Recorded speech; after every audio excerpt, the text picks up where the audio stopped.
morning, Steve. Right, Parks. Call me back. Good morning, Lorelei. What's this bilge I hear about you're selling a novel? What novel?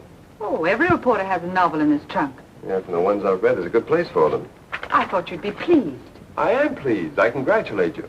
Only I hate to see you waste your time writing tripe. Tripe. Look, Lorelei, you're a newspaper woman, and a good one. As for novels... Now, wait a minute, Steve.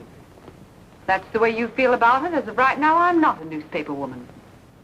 What's that? I'm through. Oh, now, just a second, Lorelei. You can't do that. And why not? I have another novel in work and... Look, Lorelei, if it's a raise you want, $10 a week. No. $20? No, Steve, I'm through. Very well, if your mind's made up. You'll have to give me 2 weeks' notice. Okay. 2 weeks.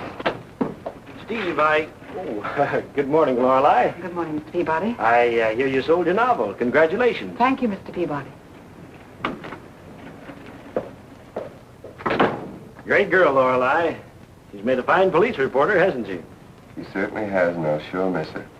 That is the newspaper will miss her. Miss her? Yeah, she's given me 2 weeks' notice. But you're not going to let her leave, are you?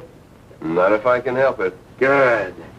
Now, by the way, Steve, did you ever meet my niece, Susan Peabody? No, I don't believe so.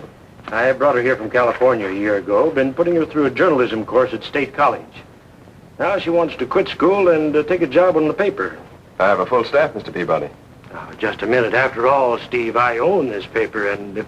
According to the terms of our contract, all hiring is in my hands. I don't need a cub reporter. I'm not running a finishing school in journalism. And if your niece wants a job on a newspaper, let her try the Chronicle. I was hoping you'd see it that way. Well? I'd much rather she stayed in college.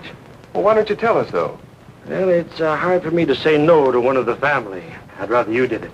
She's waiting outside. If there's anything I'm good at around a newspaper, it's saying no. You'll need to be good, Steve. Susan's quite aggressive. I'm afraid her folks haven't been too strict with her. She needs discipline. Come in, dear. Steve, my niece, Susan Peabody. Oh, how do you do, Miss Peabody? How do you do, Mr. Wilson? I'll leave you two to talk things over. Well, it's nice to see you. Sit down, please. Thank you. So, you want to be a newspaper woman, hmm? There's nothing I'd rather do. Well, the journalism course at State is excellent. But it's so slow and so expensive. I hate being a burden on Uncle Amos. I want to earn my own way, and I want to earn it working on a newspaper. A very commendable ambition, Miss Peabody. But I wonder if you know that there's more to being a reporter than sticking a press card in your hat and going to all the better fires. You sound like Uncle Amos. Now listen, Mr. Wilson, if I'm going to work for you, we should have no secrets. I'm in a terrible jam. Oh? For the past 6 months, I've been working on the Linbury Eagle. Cub reporter, $16 a week. Linbury, it's a pretty tough town. Is it? I really wouldn't know. I only worked on campus news.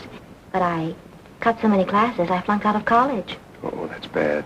Does your uncle know? Not yet. And if you'll give me a job, I won't have to tell him. Please, Mr. Wilson. I simply can't let him find out what's happened. He'd be so disappointed and so hurt. Steve, what goes? Lorelei says she's quitting in 2 weeks. Lorelei quitting?